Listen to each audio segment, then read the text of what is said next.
Bonjour, je me présente les amis, je m'appelle Mohamed et je suis instructeur dans une école de conduite ici à Bruxelles. Bien sûr, tout le monde sait que la fonction première du moniteur d'auto-école, c'est d'apprendre aux gens à conduire et d'en faire des personnes responsables sur la route, respectueuses des règles ainsi que des autres usagers de la route. Aujourd'hui, j'ai décidé de dépasser cette fonction et je m'adresse à tout le monde en fait. Je m'adresse pas uniquement aux nouveaux conducteurs, je m'adresse aussi à toutes les usagers de la route, que ce soit conducteurs d'engins motorisés ou bien les usagers dits faibles. C'est vrai qu'il y a cette différenciation entre les usagers vu que certains sont moins protégés que d'autres en cas d'accident, mais pour moi, tout le monde a la même responsabilité devant la loi, la même responsabilité devant les autres usagers. Donc le respect doit être de la part de tout le monde. Voilà pourquoi je vais essayer de vous sensibiliser et de vous prodiguer quelques-uns de mes conseils et vous faire partager mon expérience sur la route en espérant bien sûr que ça va réduire un peu le taux d'accident et le taux de problèmes en général ici sur la route.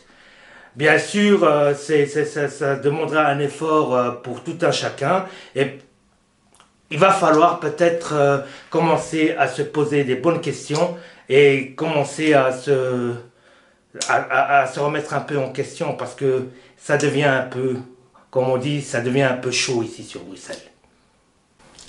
Parce que quand tu commences à te faire klaxonner dessus, parce que tu as marqué l'arrêt à un stop, ou bien tout simplement parce que tu refuses à passer un jaune orange, ou bien avec toutes les priorités qui sont bafouées, les feux rouges qui ne sont pas respectés, les piétons pour qui on ne s'arrête jamais des fois, ou bien et aussi des piétons qui traversent un peu n'importe où, n'importe comment, ils traversent au rouge, ils traversent au milieu de la route, et quand tu leur fais la remarque, ils commencent à t'insulter, ils commencent à t'engueuler, tout simplement parce qu'ils te disent « je suis un usager faible, donc tu dois t'arrêter pour moi ». Non, ça ne marche pas comme ça. Ça ne marche pas comme ça, il y a un code de la route, il faut respecter ce code de la route. Pourquoi il faut le respecter? Tout simplement parce que tu as pris un engagement vis-à-vis des autres personnes. Et comment tu as pris cet engagement? Tout simplement en choisissant de vivre en société. Donc tu dois respecter les autres personnes. Et le code de la route, il est là pour te dire ce que tu peux faire et ce que tu ne peux pas faire. Le code de la route, tu peux le trouver n'importe où. Pour moi, tout le monde doit le connaître. Que ce soit les conducteurs, ainsi que les piétons, et tout le monde doit connaître qu'est-ce qu'il peut faire, ce qu'il ne peut pas faire. Et là, je pense que tout ira bien, tout ira pour le mieux. On n'arrivera jamais à une sécurité à 100% parfaite. Non, on ne peut pas arriver à ce qu'il n'y a aucun accident. Un accident, ça arrive, mais ça doit rester anecdotique. Ça doit rester une chose rare. Parce que quand il y en a de trop, il y a plein de conséquences. D'abord, il y a les drames qui peuvent se produire. Il y a des gens qui meurent, il y a des gens qui se retrouvent handicapés, il y a des gens qui se retrouvent sans famille, il y a des gens qui perdent leurs enfants. Et ça, c'est quelque chose qui devrait nous faire réfléchir. C'est vraiment à prendre au sérieux à l'histoire de la conduite. C'est pas n'importe quoi. Contrairement à la conduite qui ici à Bruxelles, qui est devenue n'importe quoi.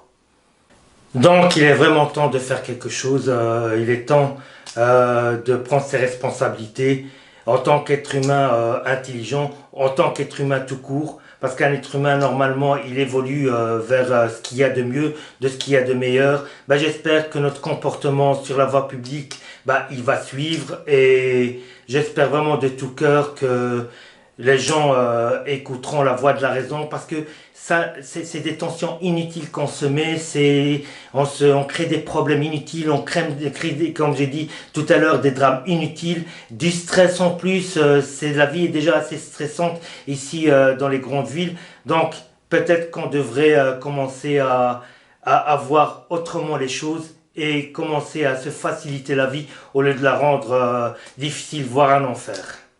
J'essaierai aussi d'aborder certains problèmes liés à certaines infrastructures ici sur la route. Je vous donnerai aussi le moment venu mon avis sur les nouvelles règles qui ne plaisent pas à tout le monde. Spoiler alert à juste titre.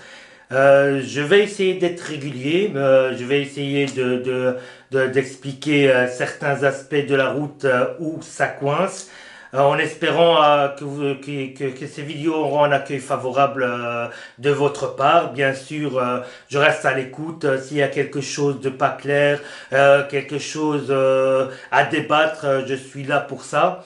J'espère aussi que ça, j'apporterai ma contribution à, à ce projet qui vise vraiment l'amélioration de la circulation ici à Bruxelles.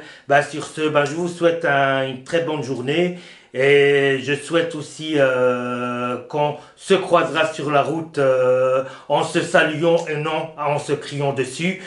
Et voilà, je vous dis à la prochaine.